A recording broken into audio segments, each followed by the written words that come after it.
Hoje eu vou apresentar para vocês um artigo sobre a distribuição da intensidade do treinamento. É um artigo publicado em 2025, cujo título é Quais intervenções de distribuição de intensidade do treinamento produziriam as maiores melhoras, maiores incrementos no VO2 máximo e na performance de contrarrelógio em atletas de endurance. É uma revisão sistemática e uma meta-análise em rede. Não é apenas uma meta-análise, mas uma meta-análise em rede, usando os dados individuais dos participantes de cada um dos artigos selecionados para essa meta-análise. Então,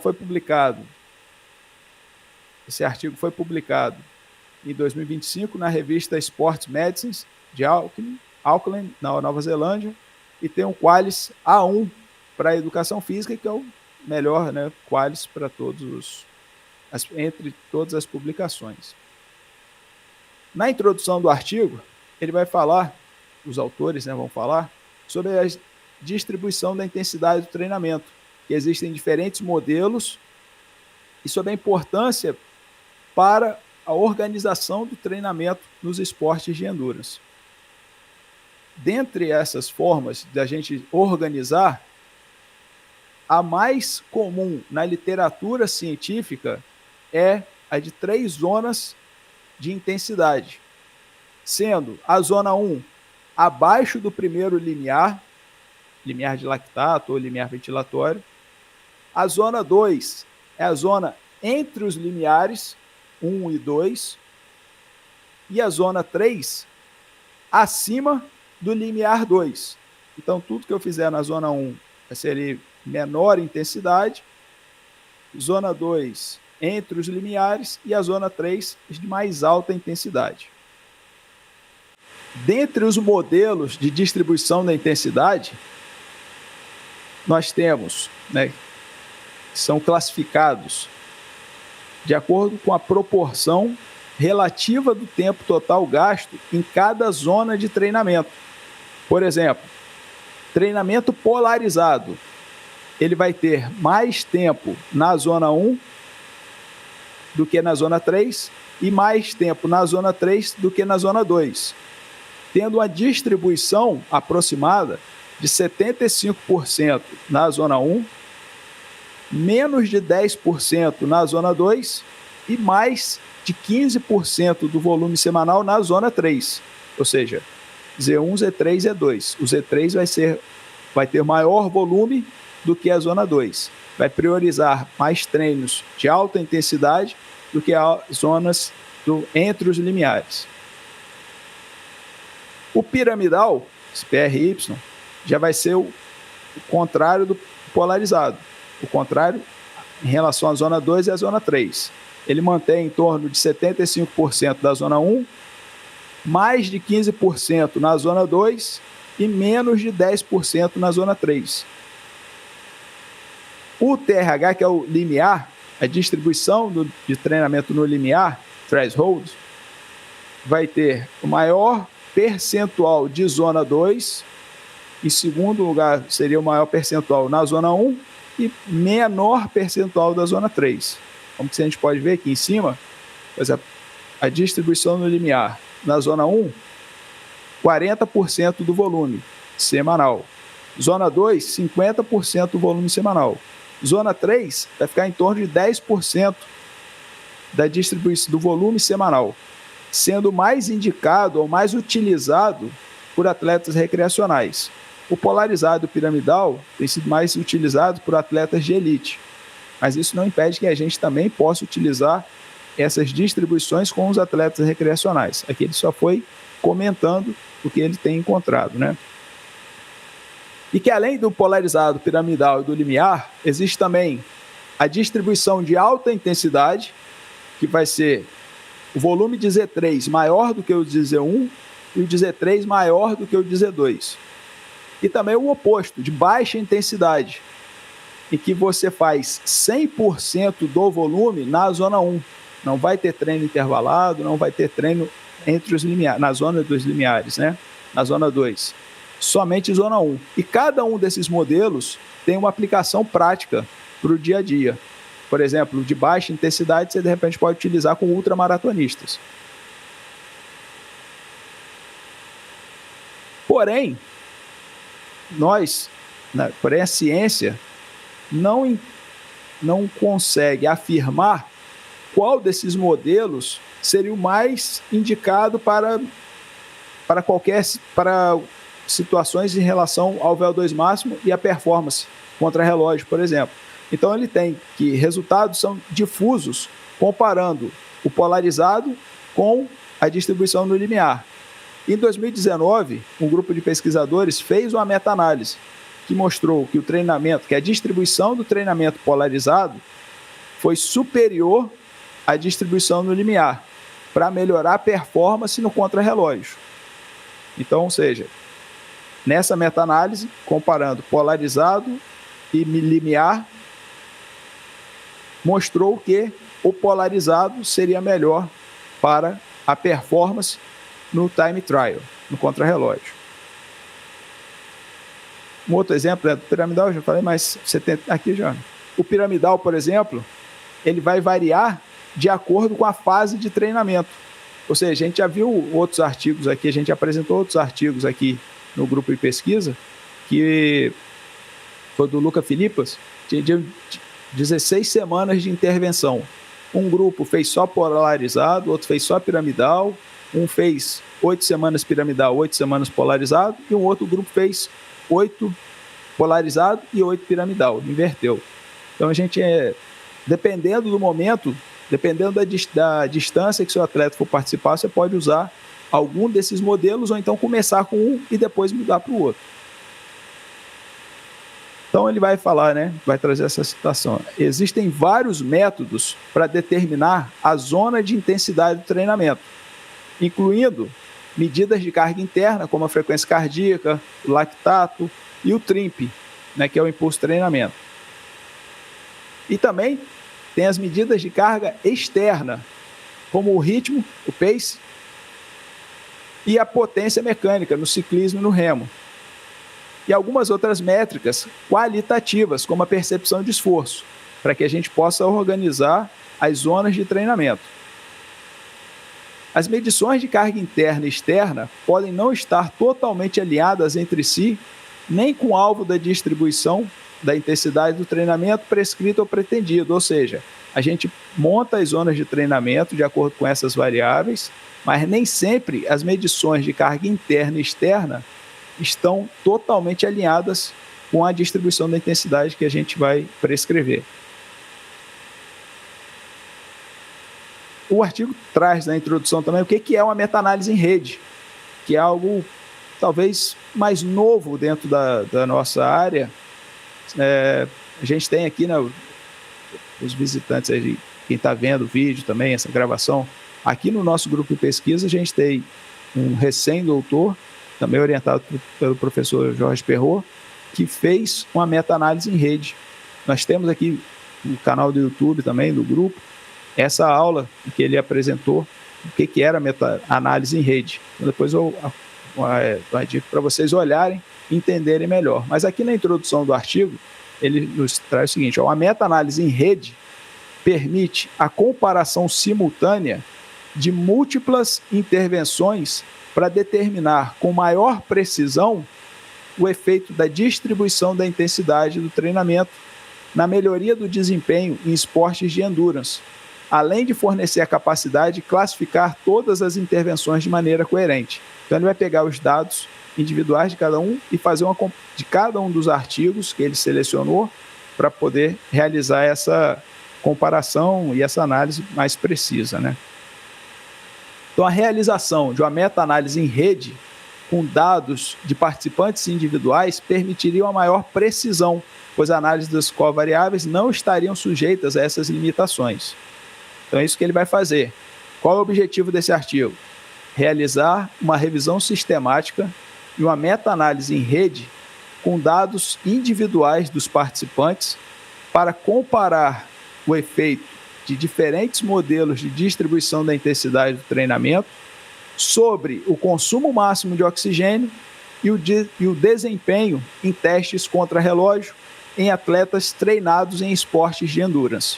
Esse é o objetivo do artigo. Então, ele vai fazer uma meta-análise usando os dados individuais dos participantes para entender qual é o efeito no VO2 máximo e na performance do contrarrelógio.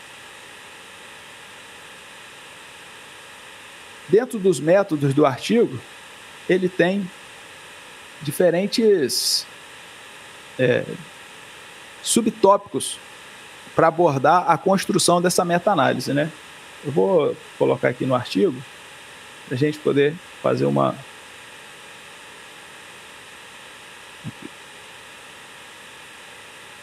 Então, por exemplo, critério de elegibilidade. Critério de elegibilidade é a forma como ele seleciona, primeiro dos métodos, ele vai usar o Prisma, né, para sistematizar essa análise. Dos critérios de elegibilidade é onde ele vai explicar como que ele escolheu, né, os artigos para participar, quais são os critérios de inclusão e de exclusão para os artigos serem selecionados e participarem dessa meta-análise. Então, por exemplo, tem que ser publicado em jornais, revistas científicas, em inglês. Então, de repente, tem algum artigo que foi muito bom, publicado em espanhol ou em português. Não vai participar dessa, não estará eleito nessa seleção. Tem que ser com pesquisa experimental ou quase experimental, incluindo atletas recreacionais e competitivos, comparando polarizado, né, a distribuição polarizada com um outro modelo diferente de distribuição, né, de TID. Então, tem que comparar o polarizado. O objetivo é comparar o polarizado com outros modelos de distribuição. Com a duração com a duração completa em cada domínio de intensidade, que pudesse ser quantificado, e o estudo tivesse a informação sobre o VO2 máximo e a performance do time trial antes e após a intervenção. Esses são os critérios também tem os critérios de exclusão, né? Esses aqui são os critérios de inclusão e de exclusão. Tivesse que não fosse um artigo completo, que fosse só um relatório de uma parte de um artigo, que não tivesse os dados individuais, não fossem avaliados, e assim ele vai explicando que se tivesse intervenção nutricional, alguns detalhes para que esse artigo fosse excluído do trabalho, né? Ele vai pesquisar no Medline e no Sport Discos as duas bases de dados, de março até fevereiro de 2024. Uma pesquisa tem bastante essa parte de tabelas suplementares, material do apêndice, vale a pena dar uma olhada. E aí a pesquisa procurou termos que descrevessem diferentes modelos de distribuição de esporte de endurance. A seleção do processo tiveram 2 revisores que conduziram esse mapeamento em relação aos artigos a partir dos títulos e dos resumos e, num segundo momento, em relação ao texto completo desses artigos. E se houvesse alguma divergência, alguma discordância, teria um terceiro revisor. Essas siglas são os nomes dos autores que fizeram cada um desses momentos, fizeram parte desses momentos. O processo de coleta de dados aí que vem o trabalho, deve ter dado muito trabalho, né? Porque você vê, se eles fizeram em um ano, praticamente um ano, né? De março até fevereiro, um ano em que eles ficaram entrando em contato com cada um dos artigos, os autores dos artigos, para obter os dados individuais dos participantes nessa...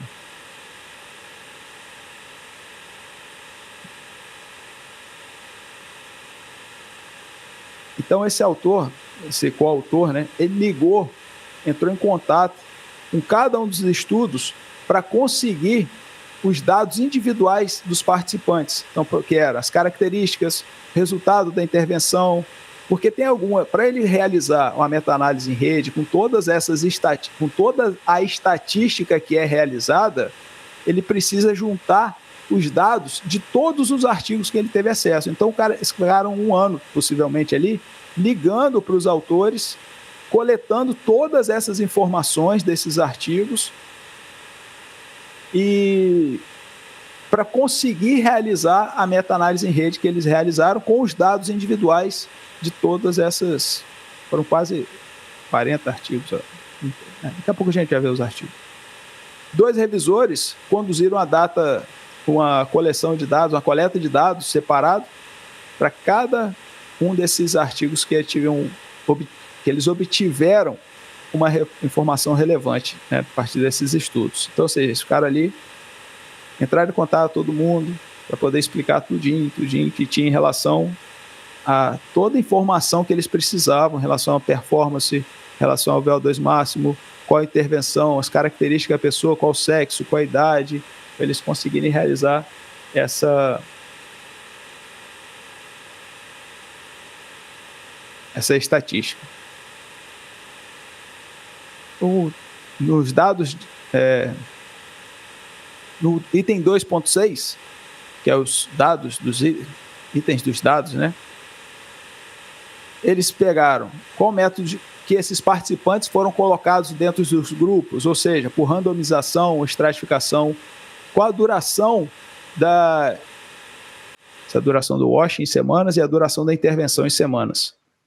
Os dados individuais. Eu lembro que, desculpa, Vitor, só contribuir. Claro. Eu lembro que o washout é quando ele faz tipo um destreino, para não ter variável interveniente. Valeu, obrigado. Valeu, Inês, obrigado. Então pode ter sido exatamente isso, né? Quanto eles ficaram sem treinar para depois realizar a intervenção do treinamento, né? Valeu.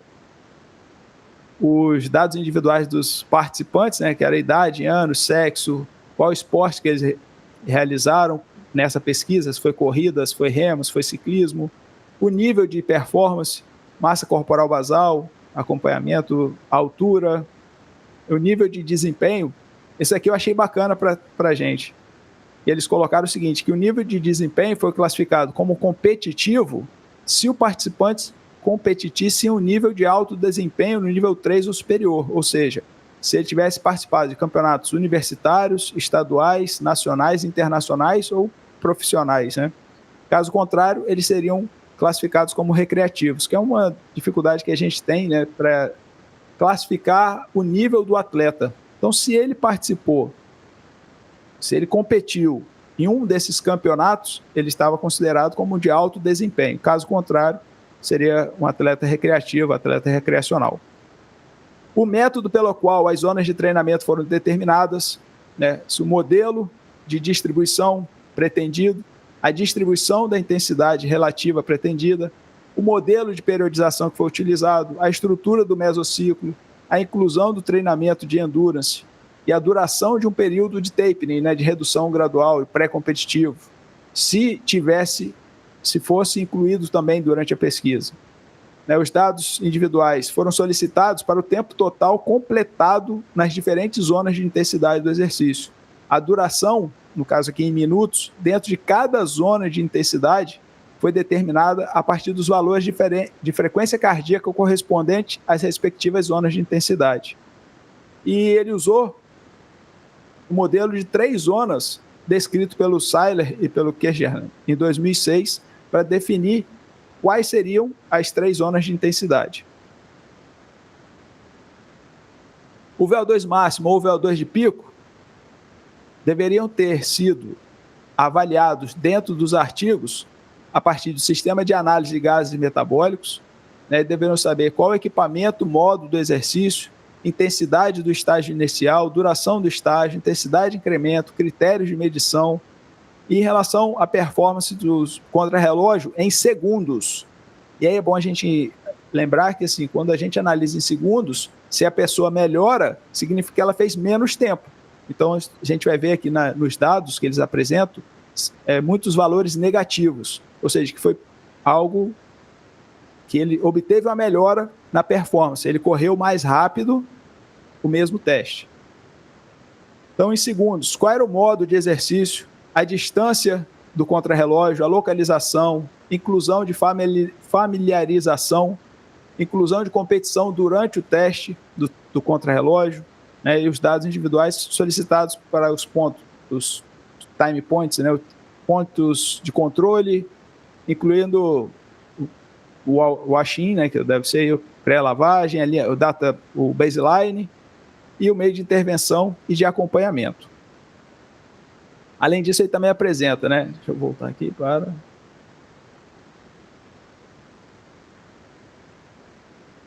que eles usaram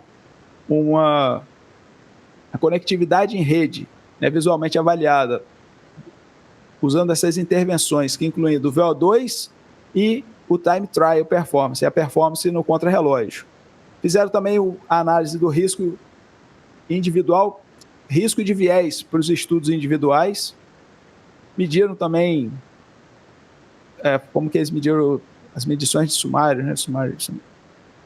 Que o VO2 de pico foi avaliado usando a diferença média, associado com 95% dos intervalos de confiança, e a performance, né, o time trial performance, foi avaliado usando a diferença média padronizada.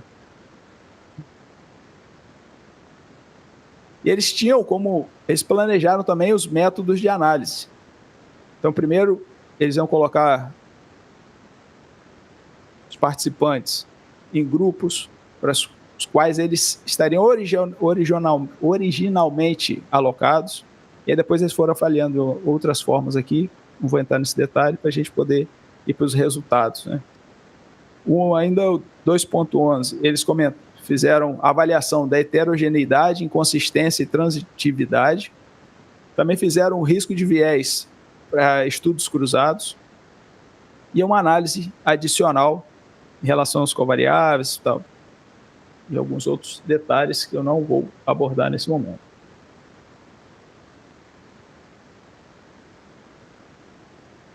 Então, agora a gente vai para identificação dos estudos via database, as bases de dados e os que foram registrados.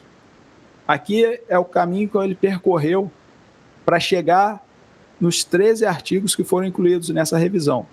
Então, ele fez uma primeira identificação nas bases de dados com os termos que ele utilizou, e ele chegou em um total de 559 artigos publicados naquelas duas bases de dados, né? Na PubMed, na Medline e na Scopus. Desses 559, 94 eram duplicados e foram eliminados. Ficaram com 465. Depois de uma análise criteriosa, como a gente viu ali dos critérios que eles utilizaram, eles eliminaram 436 artigos e ficaram com 29 artigos. Desses 29, eles foram eleitos para serem avaliados. E aí, por exclusão, foram eliminados outros 16 artigos. Então, ficaram com 13 artigos incluídos na revisão e 13 artigos incluídos nos estudos para que eles possam fazer a meta-análise em rede. Então, eles chegaram aqui, saíram de 559 e chegaram até aqui os 13 artigos. Agora que vem o detalhe, que aí eu gostaria da ajuda do professor Perrot, Francisco, os demais colegas que tiverem mais experiência aqui, né? Vamos lá. Então, aqui na figura 2, dentro dessa parte dos resultados,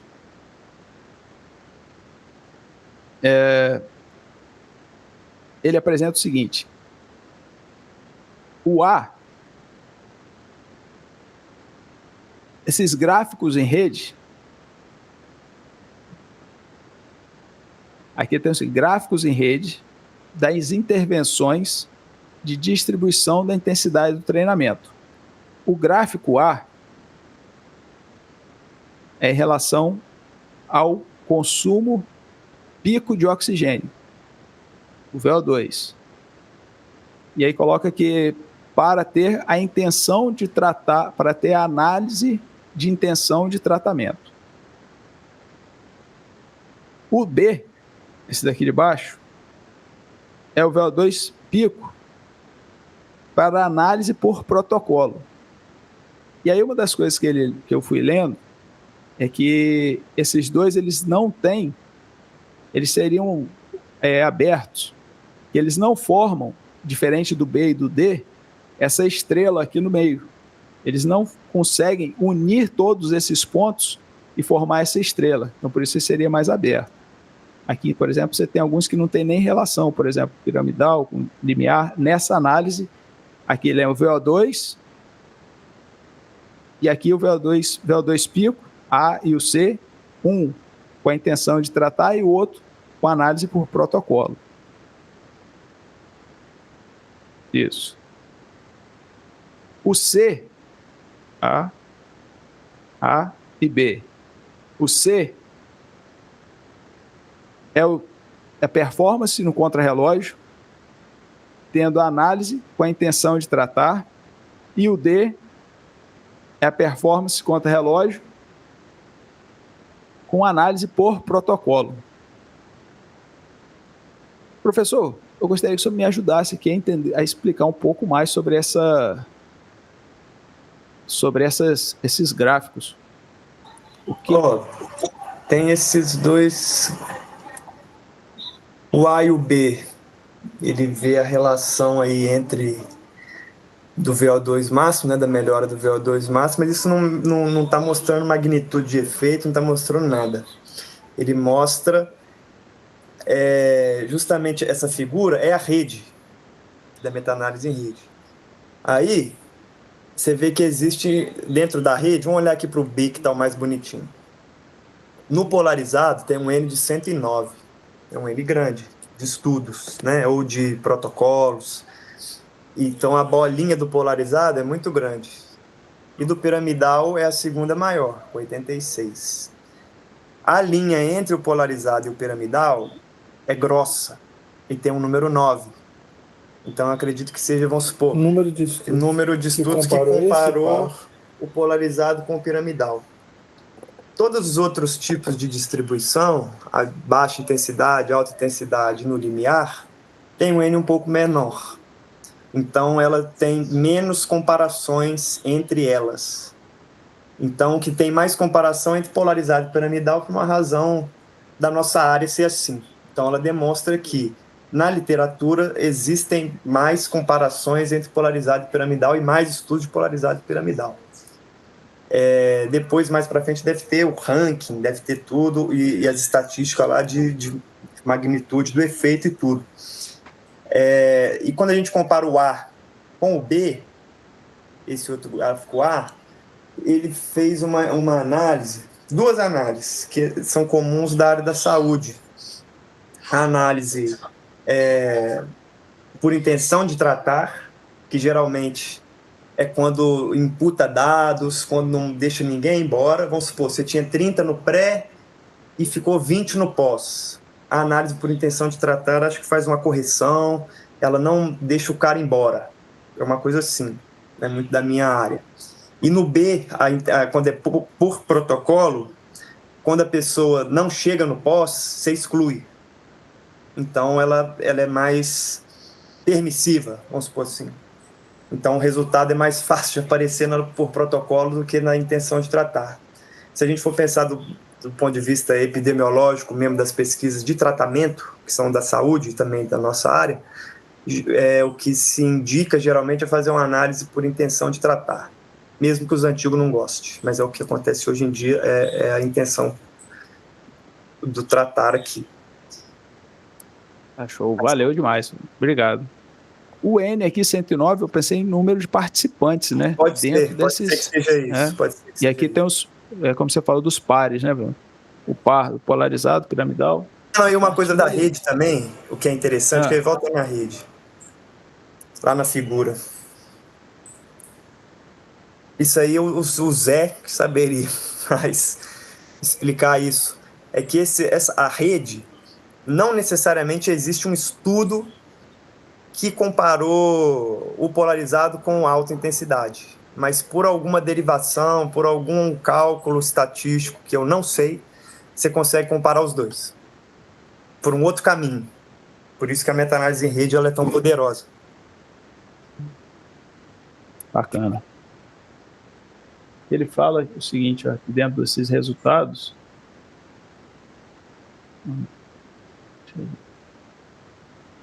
aqui, ó, dos pares, né, como vocês comentaram, tiveram 16 pares comparando o VO2 pico e 12 pares comparando a performance do contrarrelógio, né?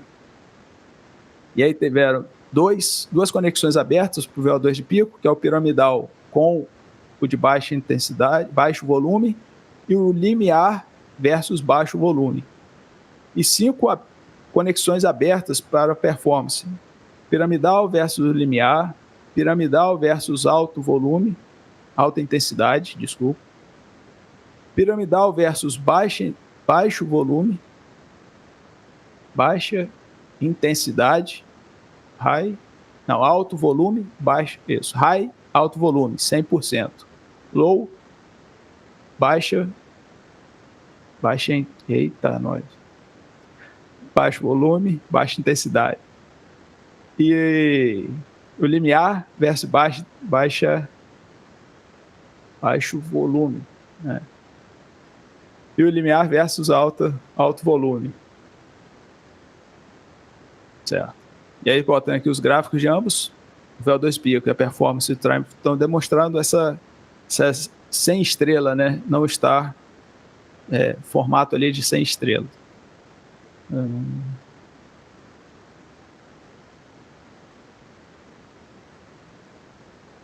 Bacana demais. Então aqui, né? Ó, polarizado piramidal, como foi aqui 6 artigos, e o N aqui, o número de participantes, possivelmente dentro dessa análise do polarizado com os demais. Beleza, vamos continuar aqui.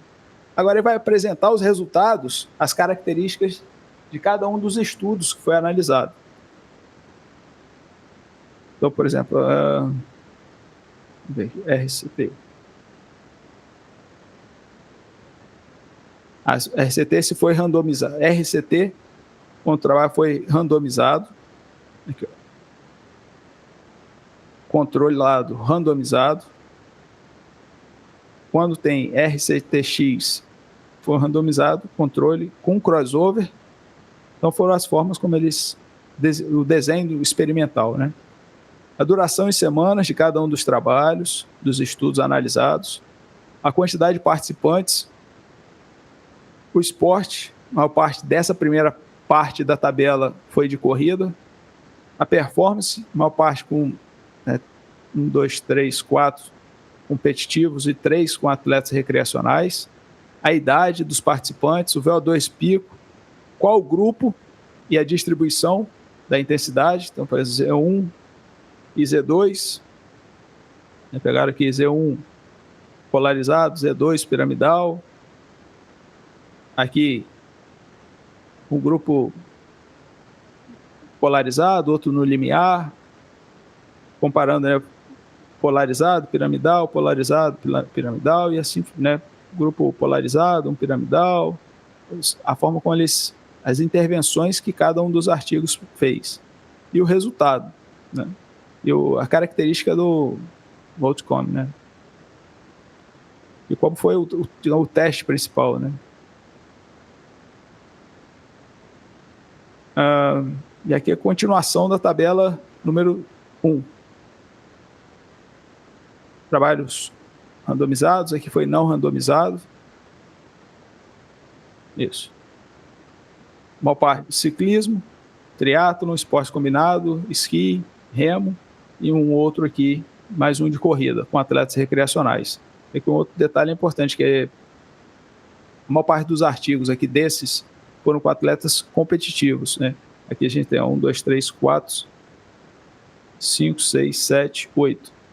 Então, todos os trabalhos, 8 foram com atletas competitivos e 1, 2, 3, 4, 5 com atletas recreacionais. 13 trabalhos, né, no total, então 8 competitivos, 5 do recreacional.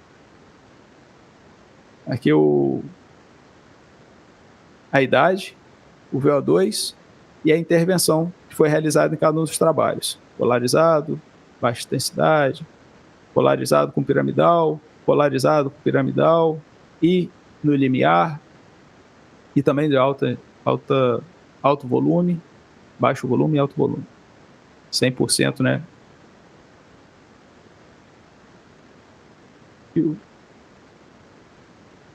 Aqui, como eu falei, os resultados, quando tem algo...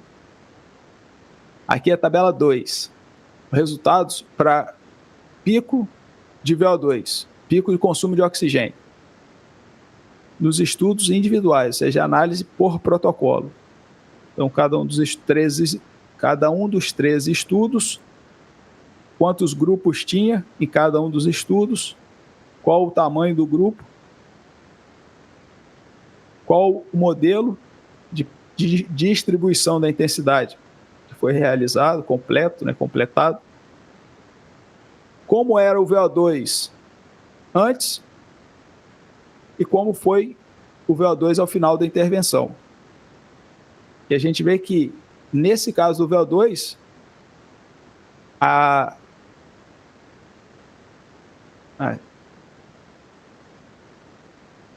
nesse caso do VO2, ele teoricamente deveria melhorar, então deveria apresentar um valor maior. Então aqui você vê, polarizado, teve uma pequena melhora, 0,6, então não sei se seria significativo. O do piramidal, por exemplo, nesse estudo, ele não teve mudança nenhuma, praticamente, né? E assim vão em relação a todos os outros trabalhos. Então, eles vão apresentando todas essas estatísticas, né? O delta, a diferença, né, do baseline, follow-up e o percentual do delta. Aqui é a continuação dos trabalhos, como que eles dividiram os grupos, quantas pessoas tinham, qual a intervenção, VO2 antes, VO2 depois. Na tabela 3, eles apresentam resultados para performance no contrarrelógio, em relação aos estudos individuais. Então, o contrarrelógio, cada um dos estudos, quantos grupos tinha em cada um desses estudos, quantas pessoas tinham em cada grupo, qual foi o modelo de distribuição, polarizado, piramidal, dentro de cada um. E aqui, como eu havia dito anteriormente, né, como aqui é uma performance de contrarrelógio, a intenção é que ele corra mais rápido. Correndo mais rápido, num tempo menor, o resultado aqui vai ser negativo. Então, ser negativo aqui significa que ele melhorou a sua performance, diferente do que a gente viu antes do VO2, que aqui basicamente não teve muita melhora assim, né? Então, aqui vocês veem que realmente não tem ele vai apresentar daqui a pouco quais são a estatística lá do Floresta, né? E vai apresentar realmente como que foi os principais resultados. Mas aqui a gente já vai vendo que, independente da distribuição da intensidade, eles tiveram melhoras, resultados melhores na parte seguinte ao treinamento. Certo? Então, por exemplo, polarizado, menos 120 segundos, piramidal, menos 140 segundos, estudos, né, de corrida, e assim a gente vai vendo. Alguns aqui eles até pioraram, entre aspas, né? Apresentou um resultado maior do que antes. Aqui os outros trabalhos também foram analisados. Então eles conseguiram todas essas informações desses 13 artigos para trazer aqui. E aí eles vão apresentar o gráfico Florespot, né? O gráfico Florestinha, né? Então aqui a gente tem a diferença média no VO2 de pico, com a intenção de tratar. Professor Francisco, se puderem dar uma ajudinha também, eu gostaria da colaboração de vocês. Porque aqui a gente vai ter o seguinte, ele vai comparar, por exemplo, o piramidal com o polarizado, seria o limiar, alto volume, baixo volume. Como que a gente pode interpretar esse gráfico aqui? Não, já estava com o microfone ligado já. Ele mostra a diferença média de VO2 pico, primeiro no gráfico A aqui, na intenção de tratar. O piramidal não tem diferença. A diferença média de menos 0,06 aqui, e o intervalo de confiança está entre menos 1,6 e 1,5. Então ele cruza o zero, que é justamente essa linha média. Então significa que não teve diferença. Sempre comparando com o polarizado. Favors polarized, favors treatment. Então não tem diferença. Então aqui quando vem para o polarizado, quando vem para cá, por exemplo, ou seja, o polarizado comparado com o limiar, o polarizado é melhor. Isso. Não, mas não. É porque seria sim, só que não deu diferença nenhuma de nenhuma distribuição. Caso tivesse aqui, o que quase deu foi o low aqui. Quase que o polarizado é melhor que o low, mas não é, porque todos os intervalos de confiança aqui cruzaram o zero aqui. Mas ele faz uma comparação primeiro entre as diversas distribuições aqui com a distribuição polarizada.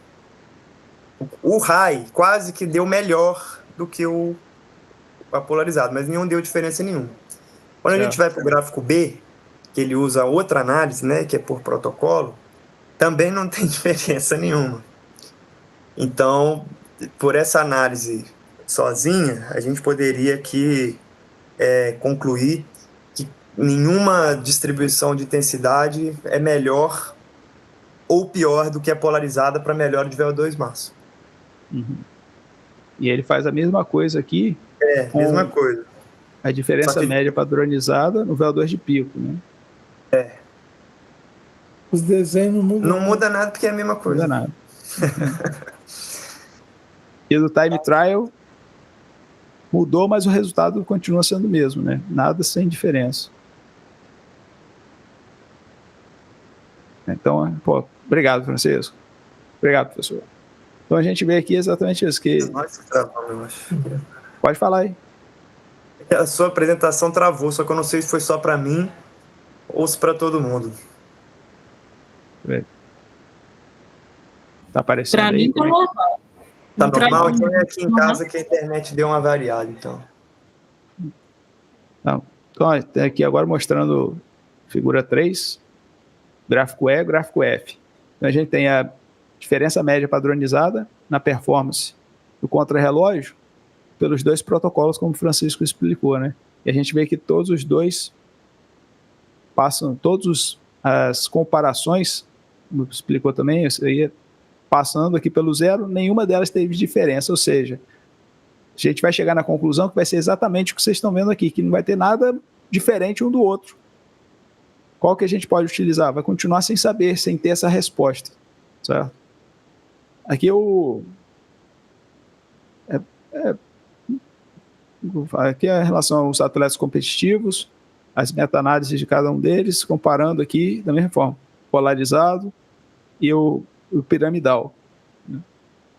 Alguns deles apresentam aqui um pouco mais para o piramidal, outro aqui, no caso do competitivo, teve um pouco mais para o lado do polarizado, e os atletas competitivos apresentaram esse gráfico de floresta aqui, né, esses plots, forest plot, mais voltado para o polarizado, enquanto que dos recreacionais, dos trabalhos dos recreacionais, estiveram maior para o lado do piramidal. Mas, no final das contas, não tem diferença entre eles. Pelo menos o que eu estou entendendo aqui, né, nesse momento. Então, eles vão falar das limitações do trabalho, que foram a forma em que os participantes foram randomizados dentro dos trabalhos, dos 13 artigos que eles encontraram, que eles analisaram. Essas randomizações foram feitas de formas diferentes, que alguns dados estavam incompletos, que eles não conseguiram todos os dados como eles gostariam, e que havia muita heterogeneidade nos testes em que foram realizados esses artigos. Então, como que você pode comparar 2 testes diferentes? Então, essa é uma limitação que eles apresentaram. Também apresentaram algumas outras, mas...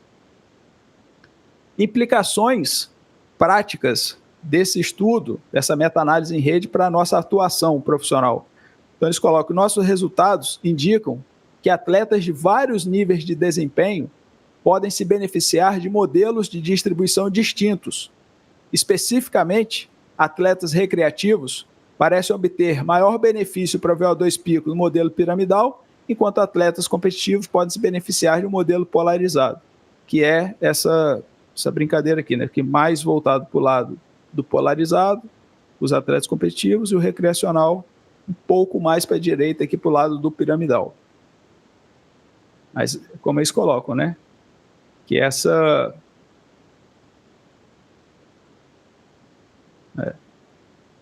que eles parecem obter maior benefício para o VO2 pico.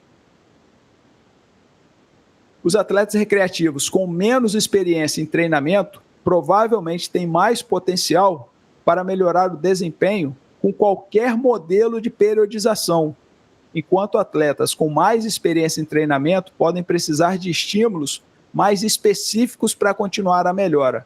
Esse aqui eu achei muito interessante, essa implicação eu achei muito interessante, porque é sempre uma discussão que a gente tem, tanto aqui no grupo quanto fora também, né? Se eu preciso fazer periodização para um atleta recreacional que está começando agora, o que ele coloca para a gente é exatamente isso, que qualquer modelo ajuda a melhorar o desempenho, né?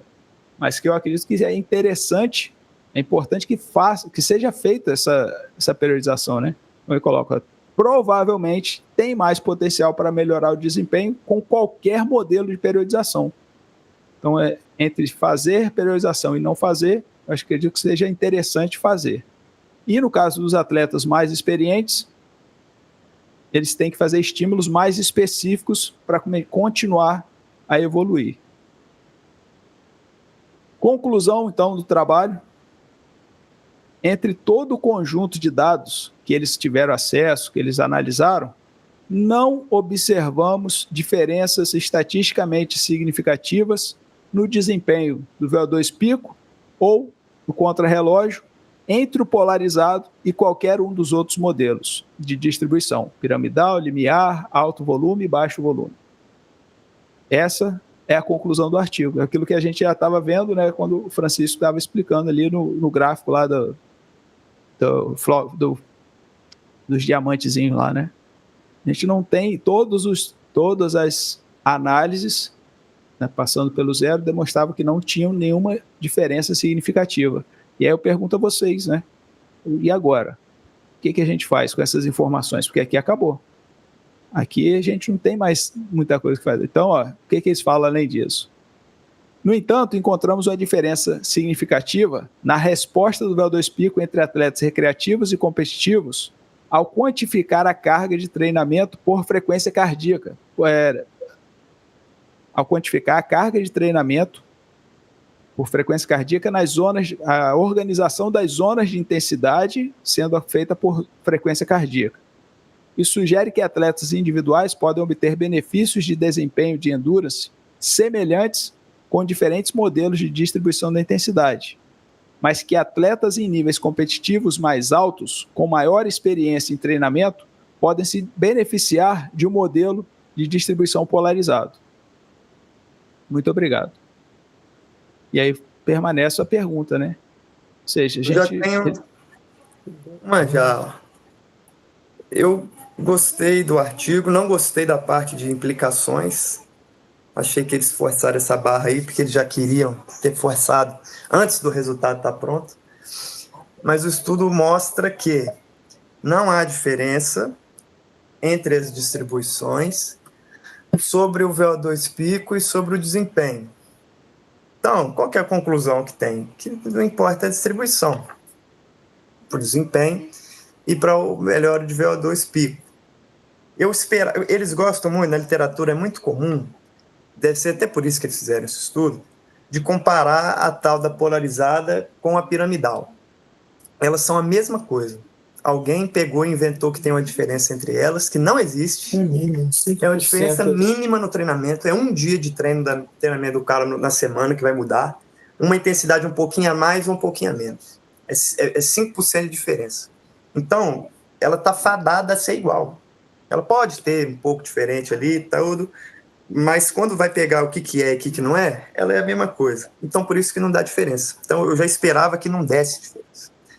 Agora, não ter dado diferença do limiar, a alta intensidade, a baixa intensidade, me surpreendeu um pouco. Mas é porque eu tenho uma opinião que eu já defendo ela tem algum tempo, mas em vez de defender, eu deveria estar escrevendo, né, produzindo alguma coisa nesse sentido. Porque não é a distribuição da intensidade que faz o cara melhorar. É o volume de treinamento. É quem treina mais. Então, quando você vai ver o cara que vamos supor, o cara que fala que é competitivo aí, que ele treina mais polarizado, ou que ele treina mais piramidal, ao contrário de um recreacional, é justamente que ele treina 200 km por semana. Se ele quiser treinar 200 km por semana treinando forte, ele não treina e machuca, fica doente. Então, eu acredito que as distribuições que a gente vê com mais frequência aí dos grandes atletas, ou nos estudos, igual esse estudo aí que comparou vários tipos de distribuição, que são a polarizada e a piramidal, são as que permitem os atletas a realizarem um maior volume de treino. É isso que vai dar a diferença. Então, vamos supor, aí fica muito fácil esse estudo, né? Será que o cara treinar 50 km por semana?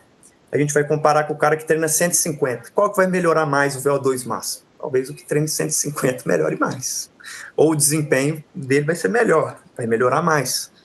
Mas qual que é o desafio de treinar mais? Machucar, lesionar, baixar a imunidade, o cara ficar doente, o cara ter uma variação de humor muito grande. Mas é esse que é o caminho. Então fala, não, professor, porque eu estou treinando 40 km por semana. Só que eu treino polarizada. Só que daí agora o professor mudou e vai passar para piramidal. Aí agora que eu vou deslanchar, vai virar a chavinha e eu vou melhorar muito, né? Eu falo, não, não vai mudar nada. Você vai treinar um pouco diferente aí, você pode até ter uma melhora aí, mas que não vai ser explicada por causa desse treino. Agora, professor, eu treino 40 km por semana. Agora eu vou entrar num ciclo que a gente vai treinar 2 meses para eu chegar a treinar 120. Agora você vai ver. Agora que não vai ver quem é você.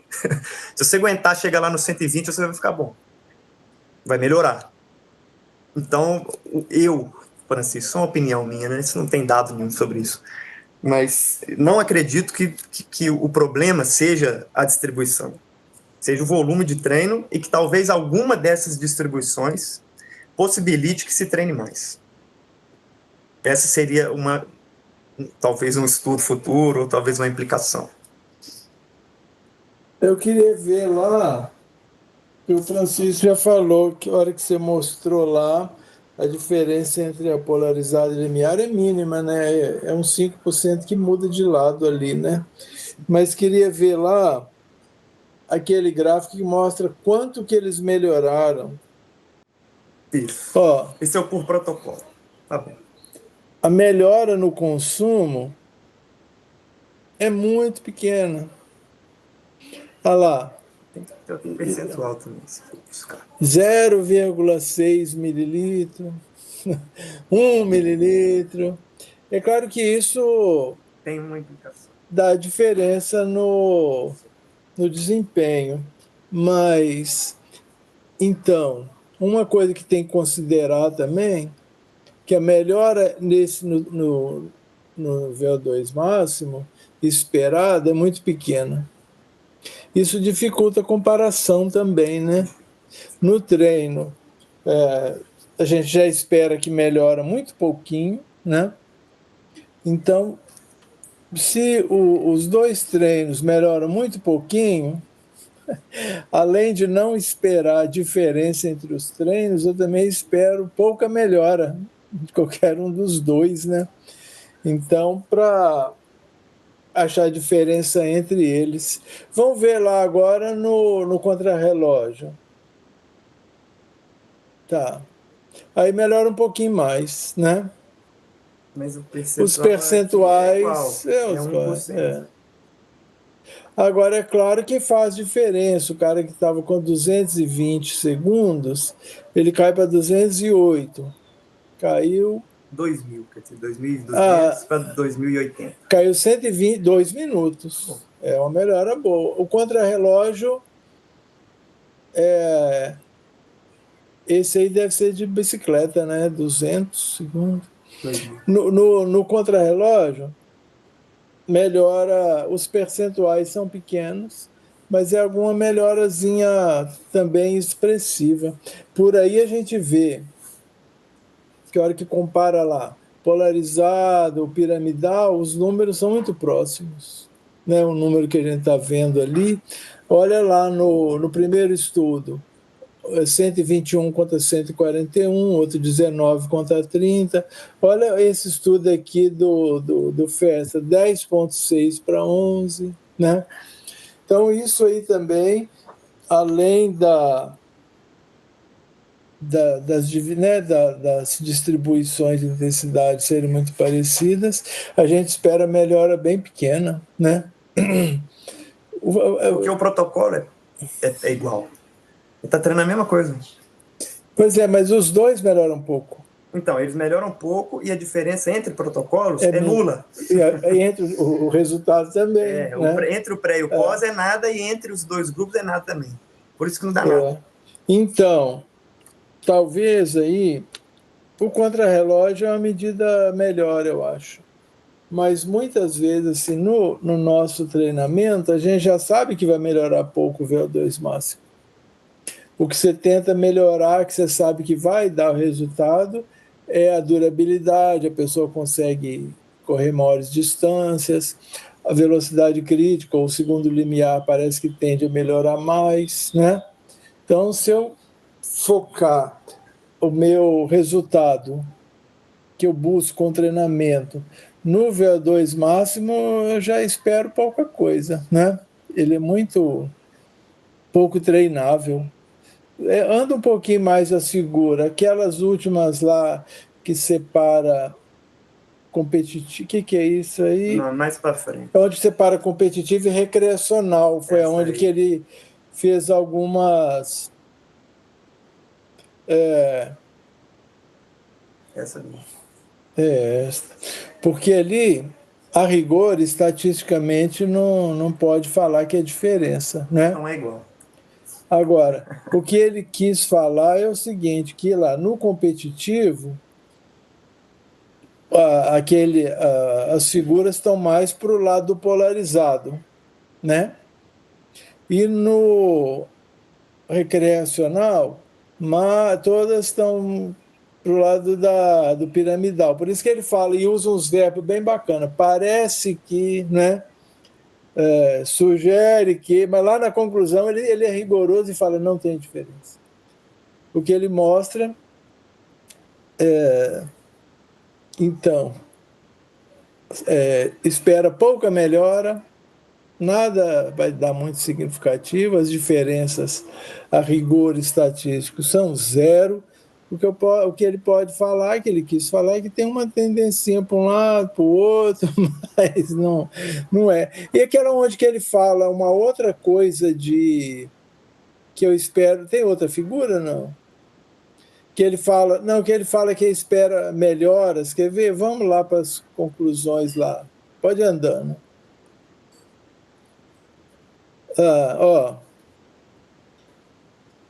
Indica que atletas de vários níveis podem se beneficiar de modelos distintos, ou seja, todos são iguais. Distinto é qualquer um que ele estudou lá, especificamente. Atletas recreacionais, olha o que ele fala, parecem obter. Ele não fala que obtém, não é? De um modelo piramidal, enquanto atletas competitivos podem se beneficiar de um modelo polarizado. Pula a outra. com menos experiência em treinamento tem mais potencial para melhorar. É essa que eu não vi essa figura, esse resultado lá. Isso não tem resultado, ele inventou. Bota ali, ó, provavelmente, né? Você tem essa questão. Pois é, mas o que ele não fala, tem figura nisso. o que ele fala é o Verdade. seguinte, dá a entender o seguinte, o cara que é menos treinado tem um potencial para melhorar mais, né? Com qualquer modelo. Mas ele não mostra lá a análise ele não do fez delta nada. de melhora do... Ó, independente de protocolo, quanto que eles melhoraram? O recreacional melhorou tanto e o coisa melhorou menos, né? Lançou do tipo comum da orelha. Isso aí, eu não precisava ler artigo, que isso a gente fala isso desde que... né, que quanto mais... isso lá na graduação eu já falava, quanto mais treinado, menos treinável, melhora. Isso eu não sabe, né? Mas eu não sei se ele não mostrou nenhum dado para falar isso. Por isso que ele colocou provavelmente. Aí a próxima. Conclusão. Agora conclusão. Vamos falar sério agora. Acabou a brincadeira. Conclusão. Entre todo o conjunto de dados, juntando tudo, não observamos diferença estatisticamente significativa no desempenho ou entre polarizado e qualquer um outro dos métodos. Isso você pode acreditar. Os outros não. Porque a hora que você vê um artigo desse, até como tem vários colegas na sala, a gente tem várias considerações. Olha aí, primeiro tem várias coisas metodológicas, ele mostrando como é que foi feito o trabalho. Depois ele vai mostrando vários resultados. Mas você quer ir para casa, a hora que termina a reunião, fala assim, vem cá, o que falou o artigo lá mesmo? Né? O que eu posso levar para casa? Não tem diferença, né? Porque tem várias considerações, vão ver isso, olha aquilo, tudo, mas no final eu falo assim, beleza. Se alguém me perguntar se eu li o artigo, o que eu falo para ele? Ele fala que não tem diferença, né? Então, acho que é essa a lição do artigo. O que eu já vi é porque esse tal de Stephen Seiler, que é o último autor aí, ele é filósofo do treinamento, né? Ele é gênio, ele é isso mesmo. Ele é diferente da gente, ele vem para ensinar. Muitas vezes sem evidência. Mas eu acredito nele. Então, ele escreveu esse troço aí, eu levo em consideração porque é ele. Se fosse qualquer outra pessoa, eu não ia levar em consideração nenhuma. Se eu escrever no meu artigo, parece que deu alguma coisa, eu já tomo no meio. Eu não pode parecer que é nada. É ou não é, filho? Ele pode escrever, não, parece que é. E eu já vi uma entrevista dele falando, que ele fala, por que os atletas fazem a distribuição piramidal ou polarizada? Todos os atletas fazem. Quando você vai olhar, vamos pegar lá Jogos Olímpicos de Verão. Vamos pegar os atletas do ciclismo, do triatlo, da corrida de fundo, do esqui cross-country, da Olimpíada de Inverno. Vamos pegar todos os esportes aeróbicos. Como é que essas pessoas treinam? Elas vão ter, em sua grande maioria, a distribuição polarizada e piramidal. Isso é um dado.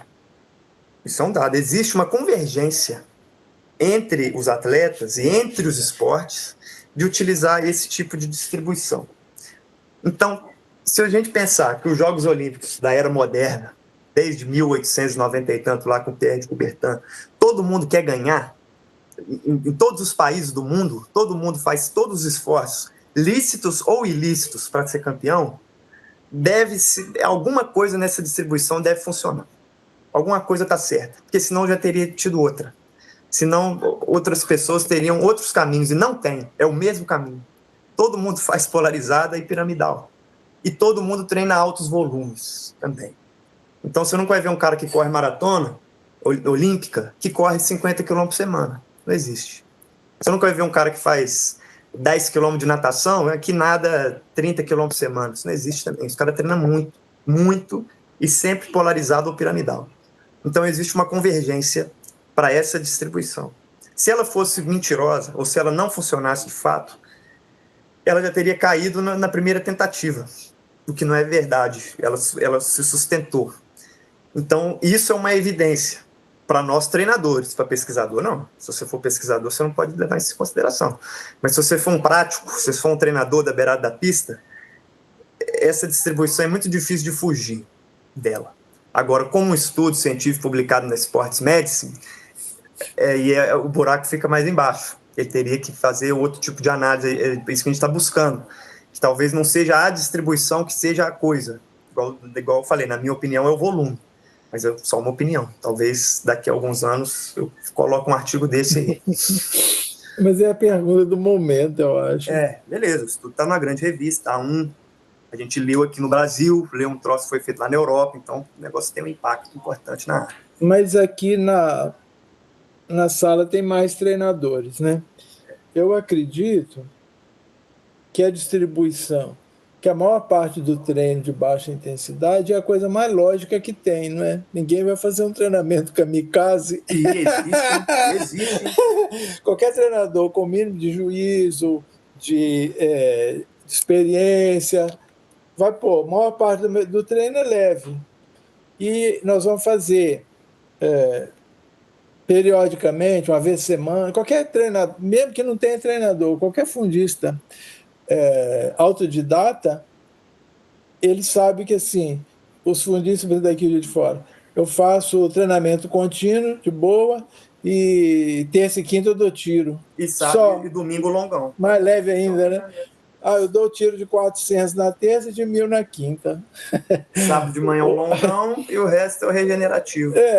Ele sabe tudo, que isso é a lógica. Ninguém vai falar assim, eu vou dar tiro 4 vezes por semana, né? E segunda e terça, descansa quarta, dou quinta e sexta, no sábado faço longão. Ninguém faz isso. Então, mas isso poderia acontecer. Por que não acontece? Porque não funciona. Porque quem tentou não sobreviveu. Quem tentou não conseguiu contar a história. Quem tentou não sobreviveu. Então, parece que a pergunta é assim. Nós concordamos que 2/3 do treinamento é lento, né? De baixa intensidade, buscando aumentar o volume. Agora a dúvida. O restinho, os outros 30%, né? 25%. Eu ponho mais nos de alta intensidade ou mais no limiar. Tem lógica também, porque eu corro no limiar, né? Então eu falo assim, eu vou treinar o meu pace, eu vou treinar no limiar, vou pôr um volume de treino razoável ali, porque é nesse ritmo que eu tenho que me acostumar a correr, né? Ou, que é isso que eu acho que é um pouco inovador, é assim, não, mas vamos pôr mais em alta intensidade e um pouquinho menos, a distribuição ali é pequena, até porque a maior parte já ficou no de baixa intensidade. Eu ponho um pouquinho no limiar. É bem lógico também, né? Eu treinar no ritmo que eu vou competir, né? Na distância mais longa, treinar o meu pace, né? Mas aí o que a gente está notando que essa pequena variação na parte menor do treino ali tem pouca influência no resultado, né? Os dois estão bons. Assim, aí agora já não tem, o estudo lá não fala isso. Desde que eu não faça o contrário, põe a maior parte do treino em alta intensidade, para a maior parte tem que ser em baixa intensidade, já está num bom caminho, né?